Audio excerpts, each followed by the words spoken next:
Fala pessoal, seja bem-vindo ao Guia Cast. Essa é a nossa primeira gravação e eu tenho um convidado muito especial, amigo, parceiro de negócio, Sérgio Langer. Seja bem-vindo, Sérgio Langer. Muito obrigado, Glebione. É um prazer estar aqui com você e estrear esse projeto novo aí, que com certeza é de muito sucesso e de muito valor para o mercado inteiro. Excelente. Só para vocês entenderem o que é a ideia no Guia Cast, a gente vai falar do mercado imobiliário, mas a gente quer trazer histórias. Que seja um guia de vida, um guia de carreira, um guia de tecnologia, coisas que podem ser aplicadas na sua história como empreendedor, no seu negócio, na tecnologia que você usa, nos seus processos de marketing, vendas, inovação, né? Por uma história completa aí da vida ao empreendedorismo. Mas, Sérgio, não vamos perder tempo não, né? Eu, além de ser um admirador, né, do seu trabalho, fico olhando para o mercado, entendendo o quanto inovação você traz aí na sua missão alto padrão, nas suas viagens para Nova York, para Dubai. Os corretores ficam malucos com tanta viagem aí. Mas eu quero começar fazendo uma pergunta para você que talvez num podcast perguntou: quem é o Sérgio Langer de verdade? A gente vê um Sérgio Langer que tá para Dubai, tá para Nova York, fazendo evento, mas tem o Sérgio Langer pai, tem o Sérgio Langer, já fiquei sabendo que você é judeu, né? E quem é o Sérgio Langer? Pô, boa pergunta. Por trás das câmeras, né? Exato. Bom, o Sérgio Langer é um cara super família, um cara muito dedicado à família, aos filhos. Eu viajo bastante, mas sempre que eu estou em casa, costumo ficar próximo da família. Valorizo muito isso. Como você falou, sou judeu, morei em Israel 2 anos. Então, na minha adolescência, lá, aos 17, 18 anos, eu fiz um colégio agrícola lá. Então, me deu uma vivência muito grande de morar fora, ainda muito novo, ter toda a responsabilidade. E é isso que eu levo para a minha vida, né? Eu sou um cara muito tranquilo, sou um cara tímido, apesar de estar no palco e tal, eu sou um cara mais reservado.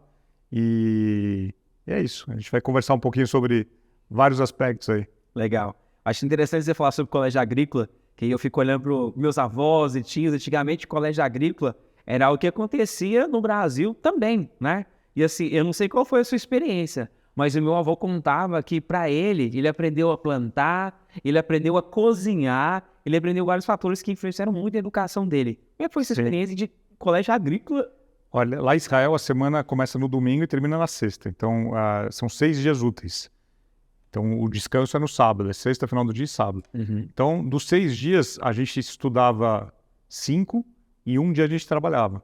Então, você escolhia alguma tarefa e aí a cada 3 meses tinha um rodízio. Então, tinha desde tarefas como na plantação de laranja, abacate, até no curral, tirando leite de vaca, tinha vacas lá. Então, eu lembro que naquela época, isso em 93, 94, já tinha todo equipamento tecnológico que agora já tem no Brasil, mas no Brasil ainda era novidade. Lá já tinha essa coisa de tirar o leite da vaca, tal, o tratamento.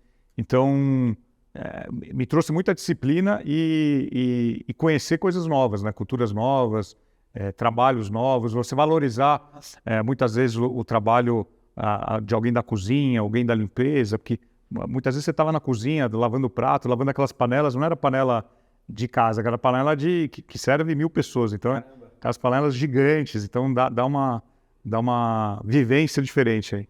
Legal. Assim, às vezes as pessoas olham para Israel, né, às vezes focam muito na situação de guerra, ou às vezes é na situação religiosa, né?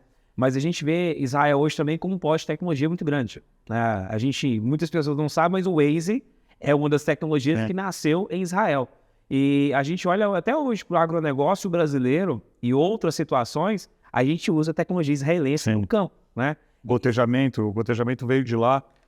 Israel tem essa questão do clima, do deserto, então nunca foi um problema plantar no deserto, mesmo tendo poucos rios, pouca água. Israel sempre lidou muito bem com isso. Legal, interessante. Continuando aqui, né? Por que o mercado imobiliário? Todo mundo tem uma história e fala assim, cara, eu escolhi o mercado imobiliário por isso. Por isso, você começou no mercado imobiliário ou você fez alguma transição? E por que o mercado imobiliário? Olha, eu trabalhava numa agência em 2004 e eu atendia vários segmentos, eu era atendimento na agência, e se atendia lá e-commerce, se atendia indústria, serviços, e caiu uma conta de uma empresa, uma incorporadora, que eu comecei a atender. Acho que, na verdade, não fui eu que escolhi, o mercado imobiliário me escolheu, comecei a atender, peguei gosto, E todo projeto ligado ao mercado imobiliário acabava vindo para mim, porque ele já conhecia um pouco. E o mercado imobiliário é muito particular, diferente dos outros segmentos. Quando você está numa agência, você tem que fazer, você tem a figura do corretor, você tem um stand, você tem o processo é diferente. E você tem que ter um pouco de conhecimento. Então, como eu já comecei a entender nessa época, eu comecei a atender vários clientes do mercado imobiliário, fui pegando gosto. E aí depois, Gleber, você sabe como que é? Quando o bichinho do mercado imobiliário pica, você não tem volta, né? Quando as pessoas perguntam assim para mim, Guilherme, por que você entrou no mercado imobiliário? É claro, eu tive conselho de amigos, mas quando você olha, existem 2 cenários no mundo que são os maiores mercados do planeta. A gente tem o mercado imobiliário, que atende da base da pirâmide ao topo da pirâmide, e a gente tem um agronegócio, que atende da base ao topo da pirâmide. Então, para mim, são os 2 maiores negócios da existência, né? Vamos dizer assim. Mas olha só que interessante, toda vez que eu converso com alguém, eu vejo muita gente que saiu da agência, foi do marketing e começou a atuar em outras situações. Antigamente, né, quando eu fazia publicidade, eu já formei em publicidade, as pessoas falavam assim, publicidade não tem futuro. E hoje a gente vê que o marketing em si, por mais que ele foi muito polarizado, essa questão de marketing digital, hoje ele é extremamente essencial em todos os segmentos, e principalmente no mercado imobiliário. Mas você que também veio de agência, há de concordar ou não, que o marketing imobiliário ele é completamente diferente de qualquer outro marketing. Até porque você disse, a gente tem um corretor, a gente tem um incorporador. E aí eu quero introduzir isso com uma pergunta. Hoje, no mercado imobiliário, existem várias empresas de marketing. Você também tem uma agência, eu também tenho uma agência também, em um dos negócios nossos. E a gente vê o incorporador ou até imobiliária contratando empresas que não são especialistas no mercado imobiliário. O que você tem que falar sobre isso? Olha, é difícil generalizar quando você... eu quero refrigerar, eu quero oxigenar, trazer um olhar novo. Você pode trazer alguém novo que não está acostumado a trabalhar com o mercado imobiliário e que rapidamente vai aprender, pode ser que sim, mas tem que respeitar as particularidades, tem que fazer uma imersão, um mergulho para entender como que é, porque assim, o mercado imobiliário é diferente dos outros segmentos. Tem que ter um entendimento, e se o cliente, se o incorporador está querendo comprar esse jogo e o fornecedor também, pode funcionar. Mas assim, vias de regra não funciona. Eu já vi muitos casos de a agência ou fornecedor não está acostumado com a dinâmica do mercado imobiliário, saiu RI, vai lançar, isso aqui não funcionou, troca, tal. Tem muita particularidade que, se a pessoa não for do meio ou não tiver o mínimo de entendimento ou vontade de querer fazer acontecer, não vai acontecer. Eu costumo dizer, até na minha mentoria para incorporadores e alguns eventos, o seguinte, você não contrata o cardiologista para tratar seu joelho, Não. por mais que os dois sejam médicos, e nem o inverso. Porque o cardiologista vai tratar seu joelho com muito carinho, e o ortopedista vai tratar seu coração, né, com muita força. Então, assim, eu vejo o mercado imobiliário, a gente tem muitas empresas que estão vindo atuar no mercado imobiliário porque se tornou uma oportunidade, não sei se você enxerga isso, mas nos últimos 2, 3 anos, muita gente abriu os olhos para o mercado imobiliário. Ou seja, as pessoas que, como você, que tem uma audiência muito grande, você tem o seu podcast, já vai lá no Spotify, no YouTube, procura lá, vem para a mesa, é o podcast do Sérgio Lange, o podcast número 1 do mercado imobiliário, já vai lá porque tem muito conteúdo legal. Então, o mercado imobiliário foi massificado essa informação, a internet levou para muitas pessoas, e hoje, a gente estava falando agora há pouco, almoçando ali, a gente vê muitas pessoas entrando no mercado imobiliário. E às vezes, eu estou perguntando se o cara contrata alguém que não tem experiência no mercado imobiliário ou não, porque a gente vê os novos incorporadores sem saber o que fazer. E às vezes, contratando pessoas que não têm experiência nenhuma no mercado imobiliário, esse cara acaba colocando um projeto de 20, 30, 100, 200 milhões na mão de um cara que não é especialista. Você já teve assim uma experiência de pegar um cliente depois que passou por isso e esse cara sofreu? Já tivemos algumas. Muitas vezes o cliente, não que ele é enganado, mas ele acha que por ele ter feito algo que deu sucesso, que teve sucesso, e ele, por exemplo, ele lançou um produto num determinado bairro de uma cidade. E aí ele vai para outro bairro com outra cultura, com outro comportamento e tenta replicar o mesmo produto. Não, mas a agência falou tal, que não, já que funcionou, vou fazer exatamente igual. E aí, pelo fornecedor não ter a o conhecimento e a bagagem, ele acaba, pela inocência, ele acaba indo num caminho que faz o cliente perder tempo, perder dinheiro. Então, quando você contrata alguém que é especialista, primeiro, a pessoa pode errar? Pode, lógico que pode errar, todo mundo está sujeito a erro, mas ela já conhece os atalhos, ela vai te fazer perder menos tempo e chegar, ter uma velocidade de venda maior. Então, tem algumas nuances que, contratando um especialista, isso ajuda você a ganhar tempo e otimizar as suas taxas de retorno, né? Legal. Até eu quero fazer uma pausa aqui para agradecer o Facilita CRM, um CRM do mercado imobiliário. O espaço que a gente está aqui hoje é do Glauco Farnese. Um abraço para o Glauco.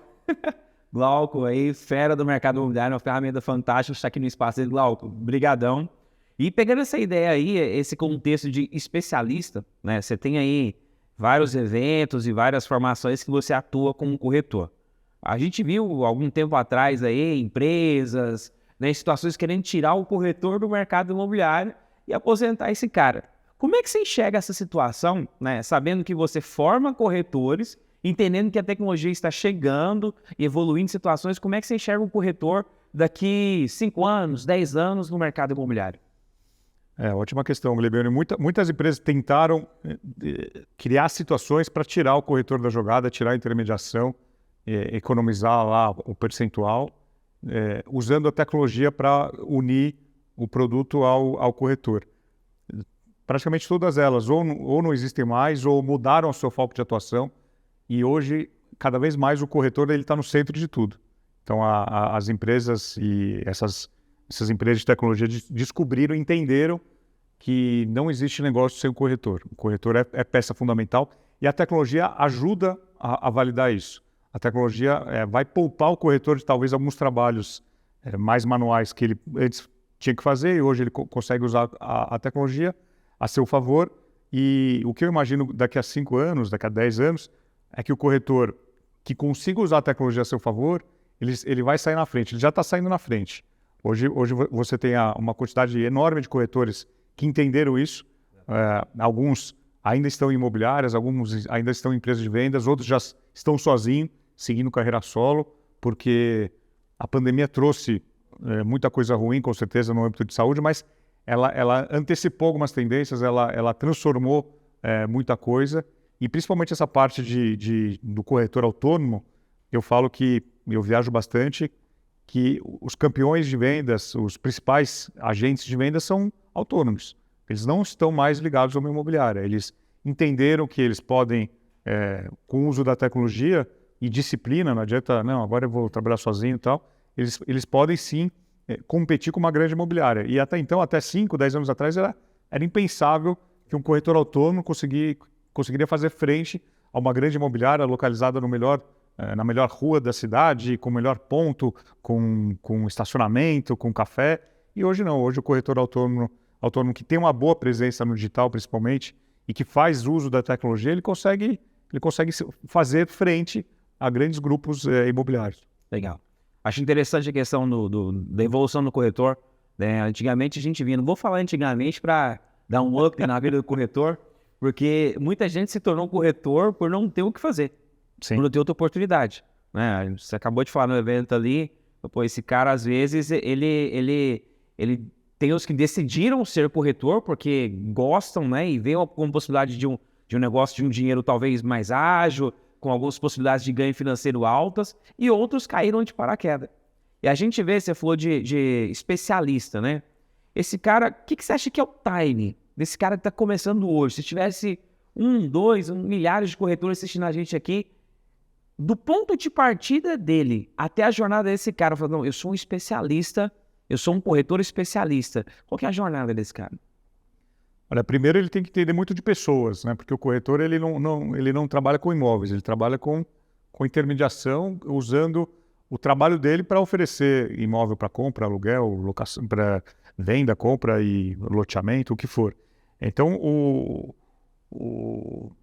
hoje a gente tem muita gente vindo de outros segmentos, como eu falei, hoje a gente está com o número atualizado do Cofés, 512 mil corretores no Brasil, e, se eu não me engano, 60 mil imobiliárias. Então, esse número aumenta mais ou menos 10% por ano, e chegando novos profissionais de outras áreas. Então, arquitetos, advogados, profissionais liberais que enxergam na corretagem uma maneira de sim ganhar dinheiro, lógico, e fazer o atendimento, fazer o trabalho dele.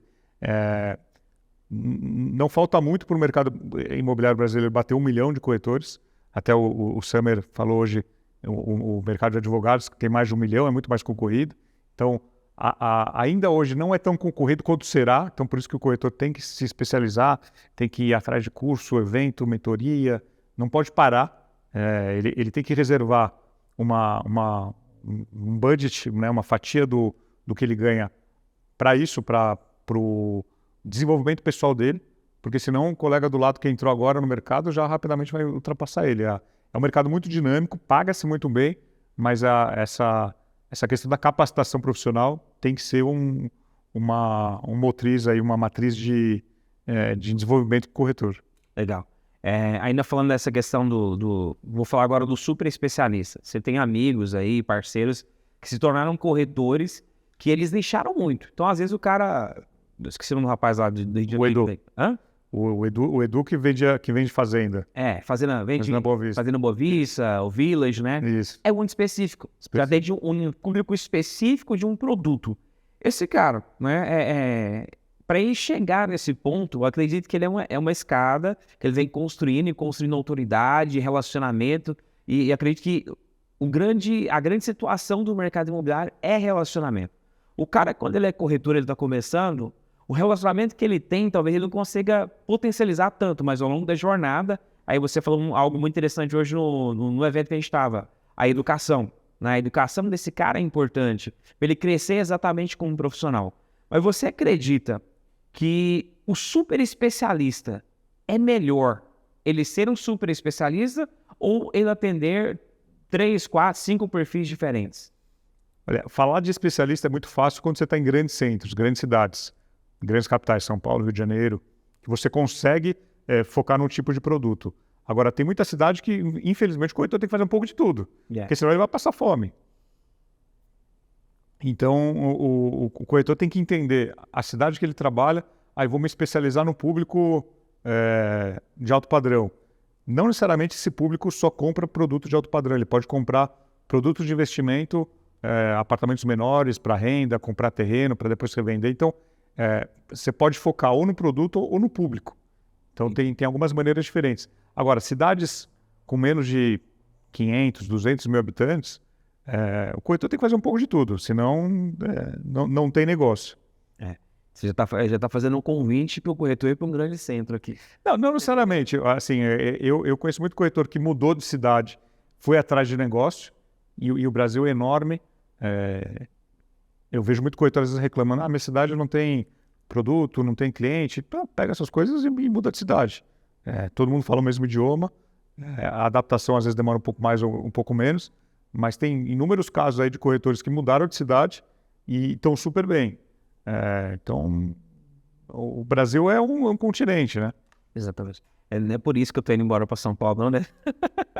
Mas olha só, você falou aí sobre locação, né? E falando de venda.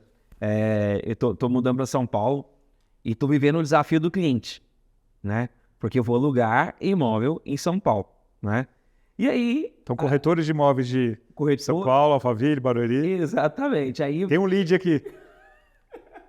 Gente, entra em contato comigo aí. Então, olha só. Não alugou ainda? Não, ainda não. Eu, na verdade, vou lá afinar o negócio depois de 25 agora. Vou lá só dar uma olhada fisicamente, né? E quis ir lá fisicamente, olhar com detalhe e tudo, né? Porque é nova para minha região. E o que eu percebi, né? Como experiência aqui. Primeira coisa, eu fui nos portais. E aí, eu fiquei pensando assim, gente, algumas campanhas eu mesmo denegri os portais. Mas na hora que eu, Gleidione, fui procurar um imóvel, eu fui onde? Foi no portal. Eu fui no portal. Né? Então, aquela ideia de falar, não, eu vou ficar só com os anúncios no Facebook, no Instagram, no YouTube. Os portais ainda têm um grande poder, principalmente a nível Brasil, ainda tem um grande poder. Tem uma relevância, uma boa indexação orgânica, então é importante. Exatamente. E aí tem a história desse corretor, né? Ele falou para mim, me atendeu, né? Achei um imóvel lá, e ele falou assim, para locação ou para venda, né? Aí eu peguei, olhei pro imóvel, tá escrito locação, não tá escrito venda. O que esse cara fez? Ele não viu, você acabou de falar assim, ele não me conheceu. Ele não veio com profundidade para me atender. Aí eu falei, cara, é para locação, esse imóvel tá no site lá. Ele não viu nenhum móvel. Ele não viu nenhum imóvel. Então, o que aconteceu? Eu percebi que o corretor de locação, ele tá fazendo locação muitas vezes como um extra. Não é o negócio principal dele. Até porque eu acredito que criar renda como locação para um corretor solo, que seja, é uma carteira construída ao longo de muito tempo, né? Quando a gente faz esse parâmetro de locação e venda, como você enxerga esse negócio para o corretor hoje? Locação e venda. Tem muito corretor que não gosta de trabalhar com locação pela burocracia, pelo baixo rendimento. Muitas vezes tem baixo rendimento. Eu conheço corretor de São Paulo que só faz locação quando é indicação, é algum cliente que ele precisa atender, mas não é o foco dele. Agora, tem outros corretores que sabem trabalhar a locação, se dedicam a isso, conhecem os imóveis, conhecem o cliente. Ó, o Lebione está mandando para lá, quantas pessoas tem na família? Tem criança pequena? Não tem? Que tipo de imóvel eu vou oferecer? Tem que ser perto de escola, perto de transporte, perto de shopping. Então, vai fazendo uma leitura, vai se especializando nisso, e aí dentro da carteira de clientes de imóveis, olha, eu separei aqui 3 imóveis que eu quero que você visite quando você vier aqui comigo. Aí você vê valor também. O corretor não está só me apresentando imóveis, ele fez uma curadoria, ele trouxe, ele entendeu quem que é a minha família, o que eu busco, e está me apresentando, teoricamente, Isso é legal. o que tem de melhor na carteira dele. E aí eu falei com outra corretora, né, Maria. Aí a Maria me atendeu. Primeira pergunta dela. Qual que é o objetivo da sua mudança para eu poder encontrar o melhor imóvel para você? O discurso dela já me ganhou. Olha que ela perguntou isso, ela falou assim, você tem filhos? E tal, são quantas pessoas? A região que você procura, ela precisa de escola? Como é que me explica um pouquinho? Você tem carro, não tem? Ela falou assim, se você... Era mais ou menos umas 7 horas da noite, ele falou assim, pode gravar um áudio para mim tranquilamente explicando, eu vou escutar com calma. Ela falou assim, eu não vou te mandar os imóveis hoje, amanhã eu vou procurar os imóveis. Isso era numa quarta-feira. Amanhã, na quinta-feira, eu vou procurar esses imóveis, eu vou verificar, confirmar na sexta-feira se eles estão disponíveis e na segunda-feira a gente volta a falar. Tem que ver se está disponível, né? Aí a mulher me ganhou. Eu fiquei esperando por ela, por mais que tinha outros corretores, porque eu preenchi um monte de formulário, né, entrando em contato comigo, eu estava esperando a Maria. A Maria da segunda-feira me manda 4 imóveis. Ela falou, Levione, esse aqui tá dentro do valor que você me passou, esse aqui tá um pouquinho a mais. Porém, ele tem esse e esses diferenciais aqui. Acho que faz sentido para você? Porque aí a gente agenda, você vem aqui, a gente visita os imóveis e você escolhe. Falei, gente, olha, assim, foi difícil fazer isso? Não. O nível de atendimento é aquilo que eu falei da excelência, né? Ela tratou você como um cliente especial, ela não é mais um cliente. Exato. E assim, outra coisa que eu percebi é que o cara faz tanto anúncio, ela anuncia 1, 2, 3, 4, 5, 6, seja aluguel ou seja venda, que o lead cai, ele nem atende mais. Eu imagino que você deve ter preenchido alguns formulários e eu vou te dizer, sei lá, que de 100%, 20 ou 30% te retornaram ou menos. Daí pra menos. Daí pra menos. E assim, eu ficava esperando, né? E teve formulários que eu preenchi 3 vezes. E ninguém ligava. Ninguém ligava. Ou às vezes o cara mandava assim, fotos extras. Aí eu falava assim, bom dia. Não respondia mais. Então assim, tem corretor que na verdade ele não enxerga a profissão como corretor como um negócio. Aí você falou, nossa, tem corretores que estão com carreira solo, estão, né? A gente falou isso agora aí no almoço. E eu acredito que esse cara, se ele aprender, se ele se aprimorar, se ele se formar, como eu digo, não, você acabou de falar também, o TTI somente não é o TTI só valida o exercício para ele trabalhar, mas ele não dá toda a bagagem que ele vai precisar. Ele vai ter que correr atrás, vai ter que ir atrás de muitas habilidades que ele não tem, estudar.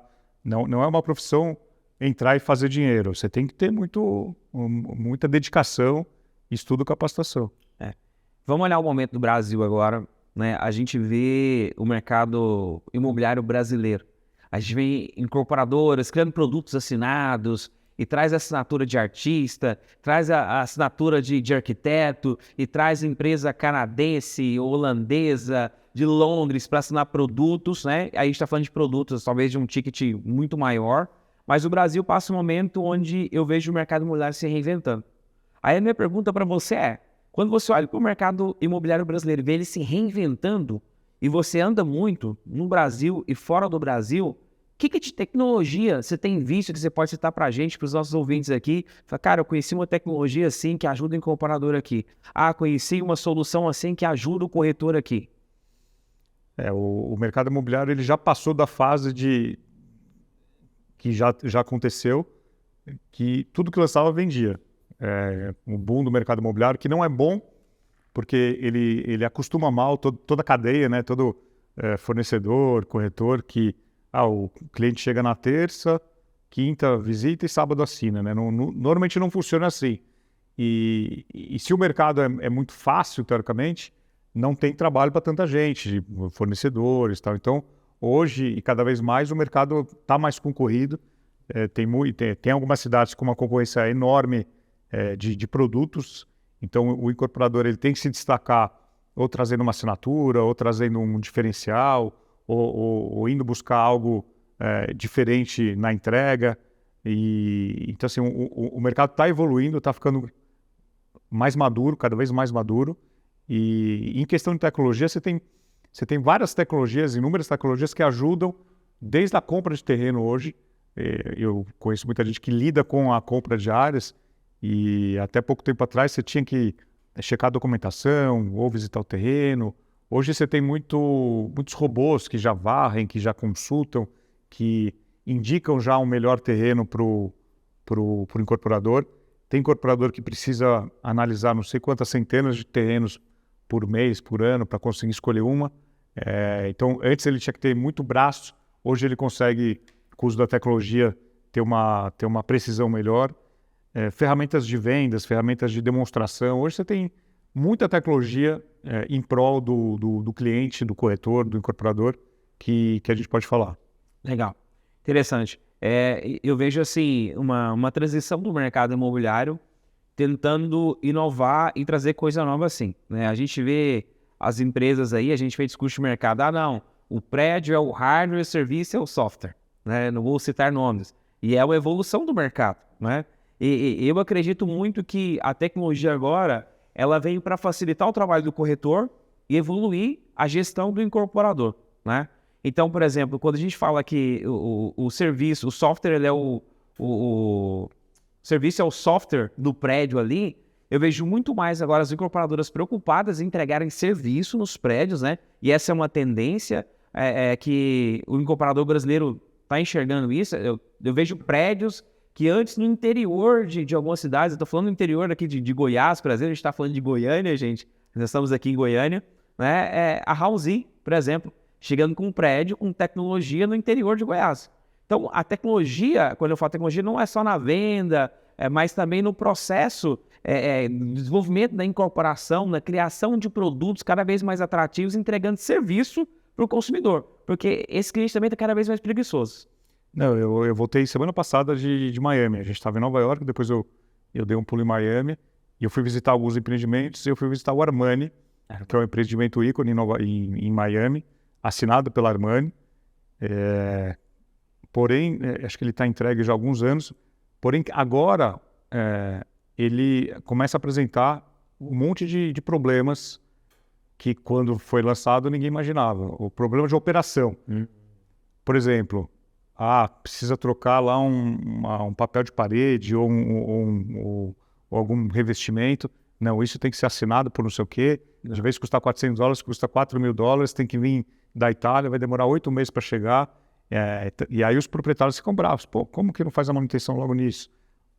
Número de elevadores. O prédio teve um erro de projeto, foi projetado para ter menos elevadores. Então, muitas vezes as pessoas reclamam do tempo de espera no elevador. Tanto que os projetos novos saindo em Miami enaltecem a questão da venda, a quantidade de elevadores social e serviço para não incorrer nesse erro. A questão da operação do valet, que pode ser uma coisa simples para resolver, mas muita gente reclamando que às vezes demora 1 hora, 40 minutos, 1 hora para vir um carro quando você pede no serviço de valet. Então não adianta você ter o prédio lindo, maravilhoso, se a operação dele, o serviço dele não funcionar. Interessante, legal. E assim, vamos lá aqui, a questão do incorporador brasileiro, né? A gente vê o Brasil criando novos incorporadores evoluindo. O que você enxerga que daqui para frente é o maior desafio do incorporador brasileiro? É a Selic? É a inflação? É mão de obra? É tecnologia? É gestão? Ou é uma combinação disso? O que você pode comentar sobre isso para a gente? Olha, o Brasil é uma caixinha de surpresa, né? Tem que ser, para você empreender no Brasil, você tem que ser muito corajoso. Você é corajoso, eu sou corajoso de empreender no Brasil. Exato. É um país com muitos desafios. Quando os gringos vêm aqui, fazem um ou outro projeto, muitas vezes eles vão embora porque eles não entendem toda a maluquice que é o Brasil. Uma hora a inflação está de um jeito, uma hora está do outro, a taxa de juros, o custo de material que sobe, desce e a mão de obra. Então, assim, como você falou, é uma série de combinações que fazem esse trabalho de corporação serem desafiadores, porque não adianta você acertar num lado e errar no outro, você tem que estar balanceado. Ainda mais dependendo da ponta que você atua, no alto padrão, no econômico, que muitas vezes a margem de erro vai ser mínima ou zero. Tem que calibrar isso aí, né? Eu vejo o incorporador brasileiro, né, ele muito preocupado economicamente, né? A gente comentou que 2022 foi um ano que o incorporador ele deu uma recuada. Eu senti isso na pele, nos meus negócios, o incorporador falou, não, vou aguardar para ver o que vai ser no Brasil. E agora a gente vê um movimento de reação no país, os incorporadores acelerando alguns projetos para poder colocar à venda, né? Mas eu vou te dar um exemplo. Eu tenho um cliente, né? A empresa tem 45 anos de existência, já lançou vários produtos e esse cliente sempre teve expectativas. Cara, eu quero vender X no lançamento, a pesquisa disse isso, a gente está com o mercado assim, e aí esses dias a gente está falando de lançamento, eu falei, e aí, qual que é a sua expectativa de venda? Ele falou, Leguione, se eu vender nesse período aqui menos da metade do que a gente falava antes, eu estou tranquilo. Ou seja, mesmo o incorporador vendo o desafio que o Brasil está, ele ainda acredita na mudança. Eu acho que isso é um fator muito do brasileiro. O cara tá vendo a dificuldade, eu vejo o incorporador brasileiro, empreendedor brasileiro, muito com essa energia. O cara tá vendo que tá difícil. É confiante. Ele é confiante, né? E eu acho que esse nível de confiança do incorporador, ele vai alimentando uma energia no mercado, na corretagem, na imobiliária, em outros segmentos, porque assim, se a gente pegar o supply chain, a cadeia de suprimentos que tem até chegar na construção do prédio, está falando de muita coisa. Então, a incorporação no Brasil e em qualquer lugar do mundo, ela alimenta a família, ela tem o pedreiro, ela tem o mestre de obras, ela tem o encanador e tem empresa que presta serviço, ela movimenta muito. Então, se o incorporador continua acreditando, eu acho que ele é corajoso, cheio de energia para continuar acreditando, a gente vê essa evolução. Então, eu vejo o maior desafio do incorporador é manter a confiança até que as coisas comecem a evoluir como acontecia no passado aí. O Romeu Buzarello, que eu gosto muito, é um dos meus mentores, ele fala que é o coeficiente de cagaço.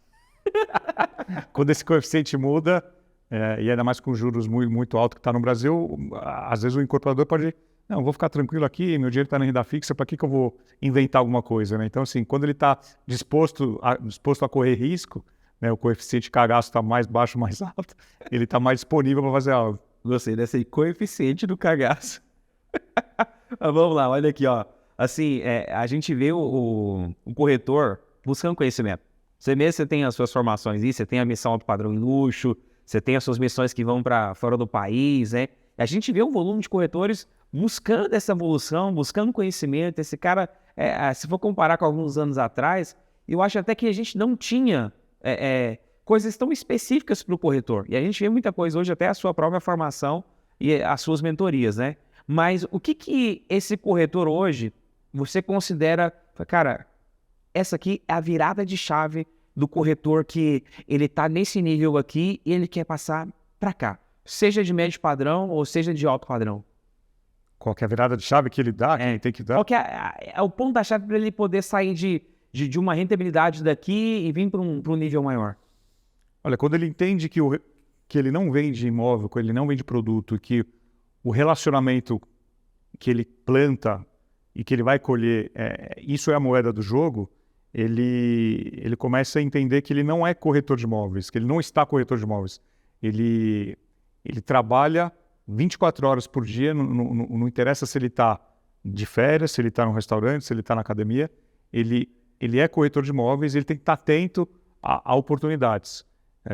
E muitas vezes ele vai estar com um cliente e sem falar de imóvel.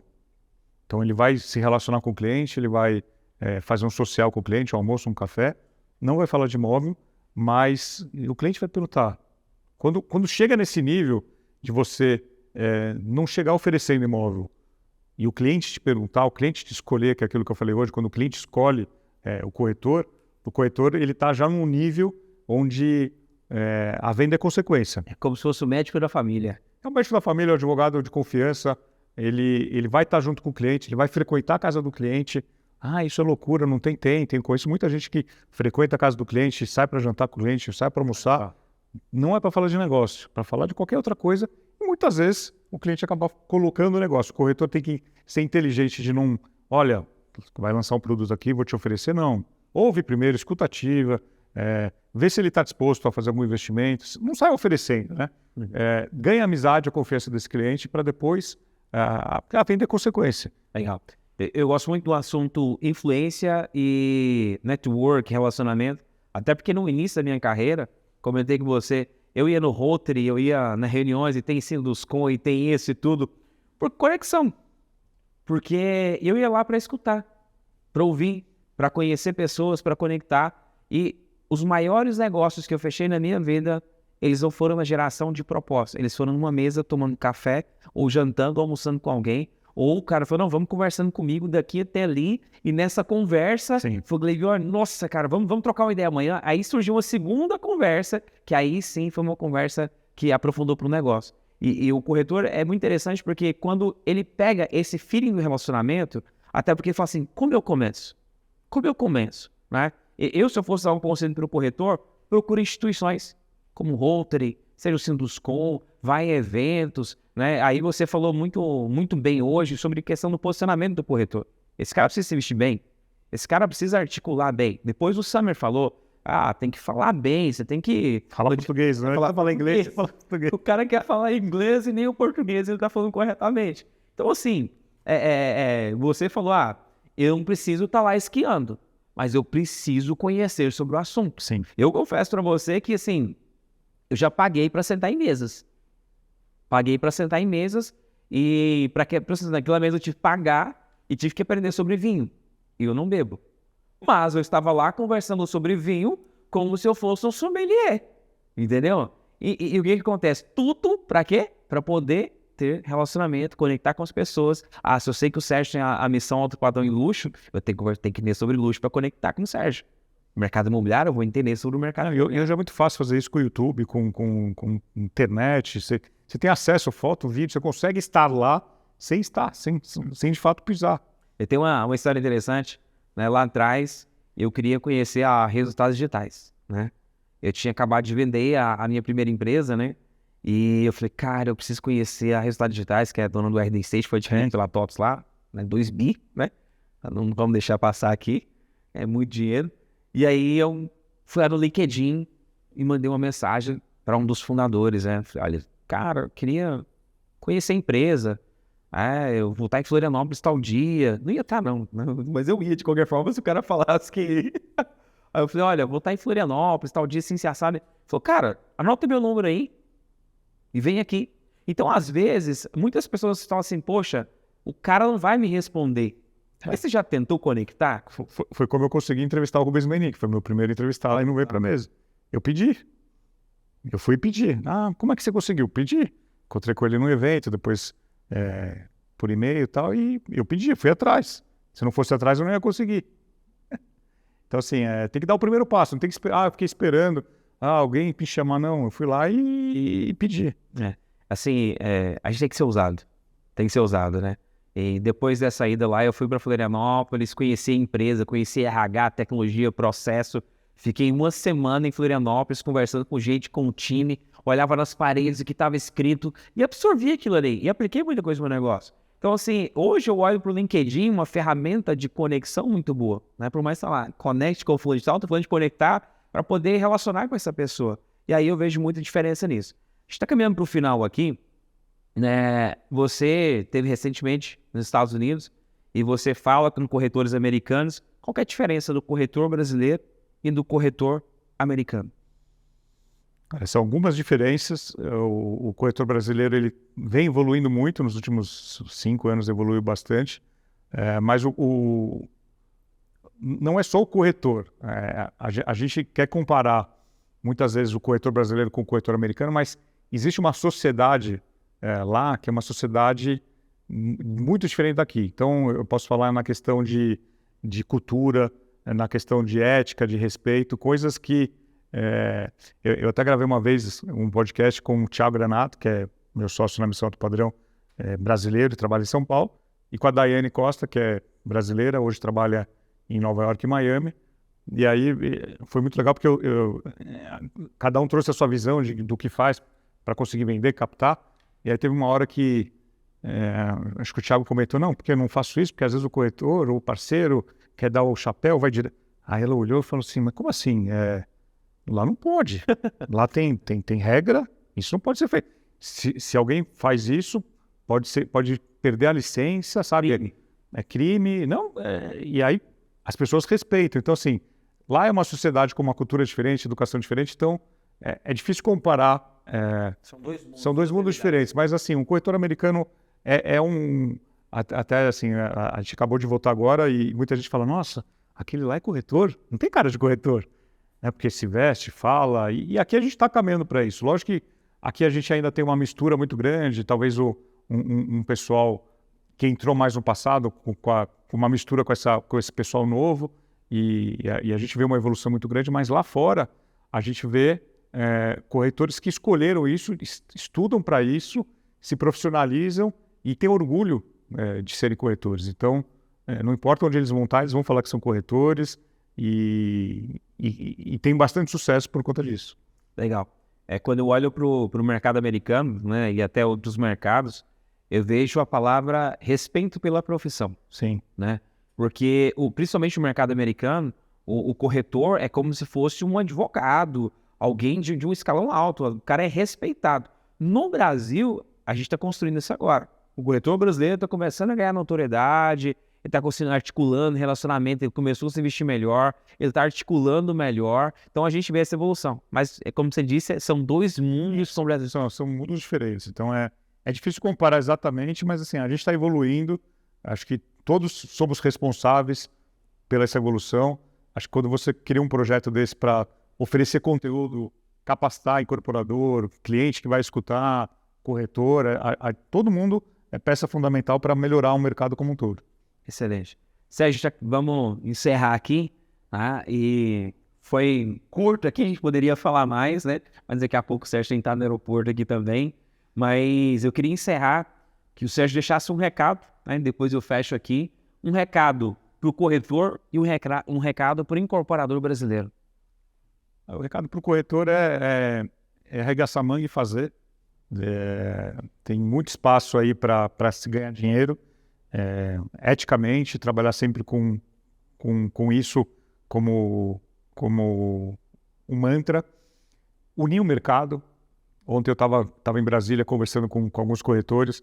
Não, porque tem corretor que faz isso, tem corretor que faz aquilo, e a gente trabalha com 6% de comissão, no mínimo 5%, e tem corretor que oferece 3%. Então, assim, quando o mercado é unido, não fazer um cartel, mas assim, olha, quando o mercado se une, e isso a gente vê muito lá fora, né? O primeiro cliente do corretor é o corretor parceiro, não é o cliente final. Então, muitas vezes o corretor lá fora, quando ele consegue uma exclusividade, quando ele consegue uma gestão, quando ele consegue um imóvel, ele não sai fazendo alarde para o cliente. Ele primeiro vai oferecer para os parceiros para saber se algum parceiro tem um comprador. Então, lá a parceria é muito forte. A gente aqui está melhorando muito, a gente tem ainda muito a melhorar, mas o recado para o corretor é isso, é de trabalhar com ética, respeito, parceria, união no mercado. Que hoje a gente tem 512 mil corretores, daqui a um ano nós vamos ter 600, daqui a poucos anos vamos ter 1 milhão de corretores. Então, muita gente nova, então trabalhar de forma correta, sempre com respeito à profissão e união, né? Acho que com certeza é uma palavra que não importa a cidade, mas o mercado imobiliário da cidade às vezes é pequeno, todo mundo se conhece, Quando alguém faz alguma coisa boa, todo mundo fica sabendo. Quando alguém faz uma coisa ruim, todo mundo fica sabendo também. Então, trabalhar com isso como mantra.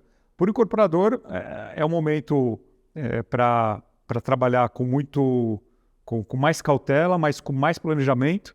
Então, muitas vezes, ao invés de segurar um projeto, eu vou estudar melhor, eu vou contratar gente especialista, eu vou ler um estudo de pesquisa, ou vou fazer uma parceria com outro incorporador. Peguei um terreno muito grande, não tenho coragem de fazer sozinho. Pô, chama um parceiro, faz junto, dilui o risco. Pô, peguei um projeto muito grande para mim, então eu vou vender ou vou segurar. Não, chama um parceiro, tal. O mercado imobiliário e a construção civil é responsável por quase 30% do PIB. Então, é uma roda que gira muito. Então, se o mercado ficar parado, é ruim para todo o ecossistema. Então, nesse momento, fazer projetos, sim, e sempre ter uma proximidade de um especialista, de um consultor, de uma agência que entenda o mercado e que vai diminuir risco e aumentar a velocidade de venda. Legal. Excelente. Agradecer aqui a sua presença, Sérgio, disponibilizado a sua agenda aí. Qual que é seu arroba do Instagram aí para a turma seguir? Eu que agradeço, Glebione, novamente. Fico honrado de ser o primeiro entrevistado aí de um projeto que eu desejo vida longa aí. E o meu arroba é Sérgio Langer, no Instagram, Facebook, LinkedIn, YouTube e demais redes sociais. Excelente. Gente, esse foi o Guia Cash sobre Glebione Camargo e a gente se vê no mercado imobiliário.